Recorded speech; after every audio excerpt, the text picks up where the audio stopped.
Going to be doing a bit of bush stalking today. So camo up, try and black out all the white spots. Heading back into that spot again, so it'll be 4.0. Haven't been back in here for a couple of months really, so Jesus, the feeder's just gone berserk.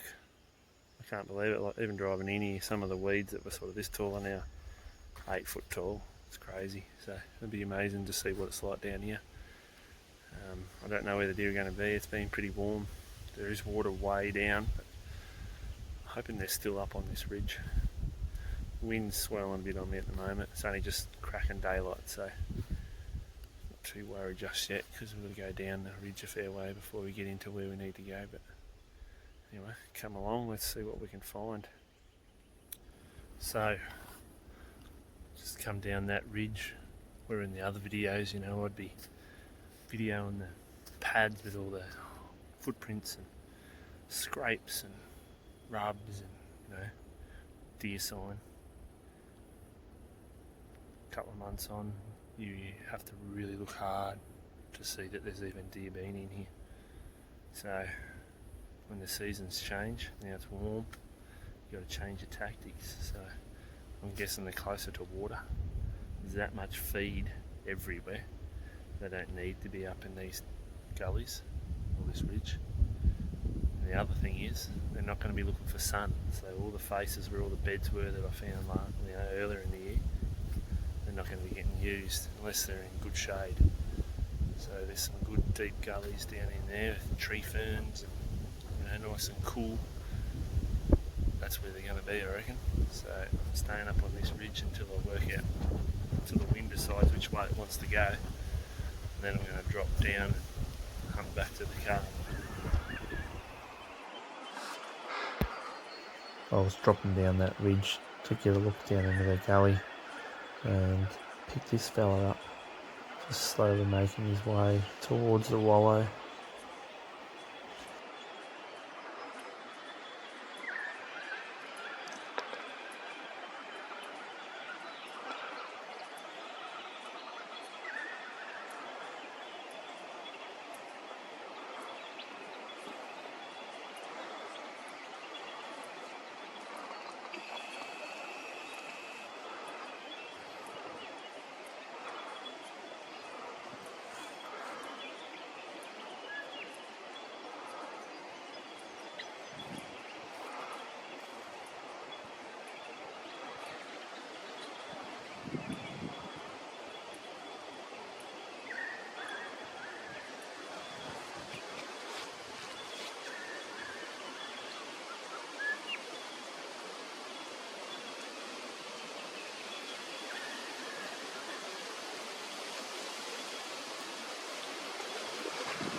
Just gave me away on that stag in the end.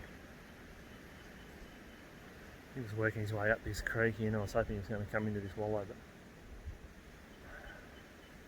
waited, nothing. So I snuck down. Thick, God it's thick. Anyway, I bumped a hind out, she gave me a bark, didn't give me enough time to get the camera out. But pulled her up with the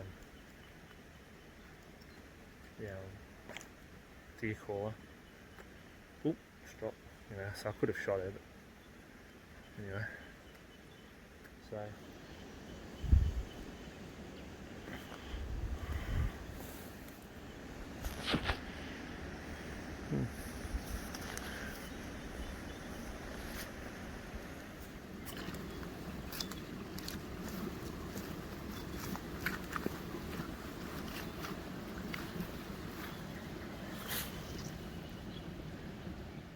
You'll find bone like that. If you're not in cattle country, chances are it's a deer, so a bit of a scout around, see what you find.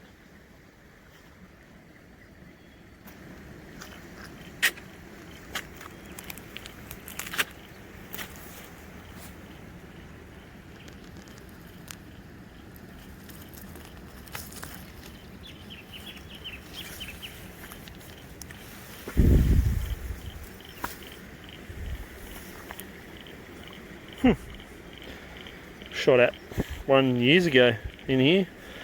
I don't know whether that could possibly be him, but it's in the right spot.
Well, saw those couple of deer across the gully there.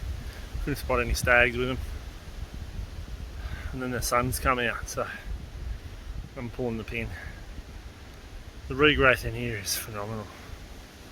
I don't know what they're worried about with numbers of deer, you know, out competing our natives and eating the, you know, the native flora. It's not a chance. There's regrowth in there that's like 7 foot, 8 foot tall. It's that tall it's fallen over and it's growing again. Like, it's incredible.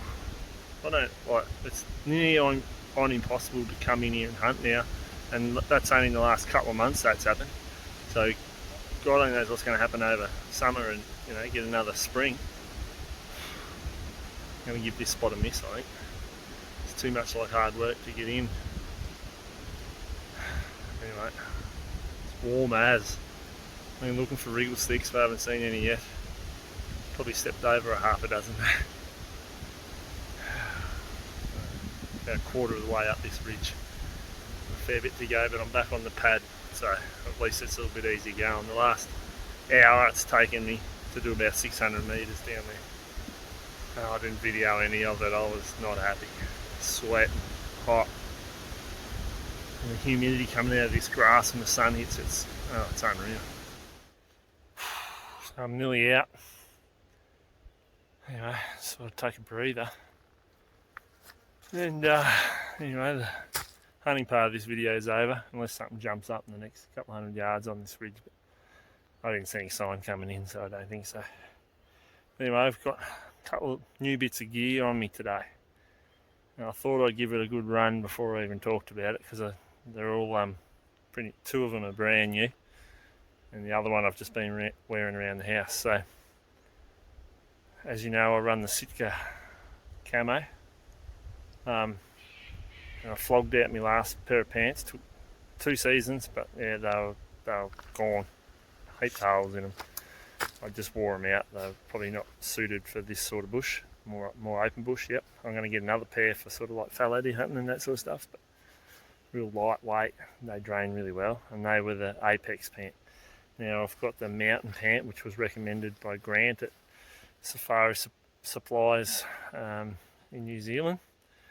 And yeah, first run, and I've been in through all this thick stuff, crashing. I would have expected to poke a hole in it, but he said, nah, this stuff's tough as, and I've got the jacket, so I knew the material, and I knew it was, he was on the money. So got a pair of these pants, and they've done really well today. I really like they got zip up pockets, so I can put my phone in there and whatever else, and I know they're not going to drop out. It's also got your cargo pants on your thighs. And the other thing from Sitka I'm running is the Stormfront Gore-Tex gaiters, which after going through all this crap, everything's pulling on your legs and poking you, and they haven't fallen down at all today. They fit me really well, and crackers, and they're waterproof, so pretty much makes your boots, if your boots are waterproof, makes them into gum boots, because it's nearly all the way up to your knee. I'll comfortably cross rivers and creeks as long as you just go slow. And the other thing I'm wearing is a pair of Meindl light peak boots, real lightweight, sort of like a suede leather, bit of maybe synthetic stuff, but they've got a flexible sole, so they're a bit, better for stalking, day hunting. I wouldn't probably backpack with them. They don't have that much ankle support. They're a little bit lower cut than my lowers, but cracker boots, heaps of grip, real comfy. The only thing is that they flex a fair bit, so when you're side cutting it, sort of allows your foot to roll, and it sort of does on a hot day like today. I can feel my feet have heated up, but I don't reckon I've got a blister or nothing like that. It's just, it's been a big walk too. It's steep as hell in here, and it's hard going, so all those products have worked out awesome. So if you're looking for Sitka gear, go to Safari Supplies .co.nz or .nz.co, whatever. Check them out. Talk to Grant. It's real helpful. And the boots are from New Zealand as well. They had exceptional service. I brought the boots because I've had Meindls before, so I knew what size I was.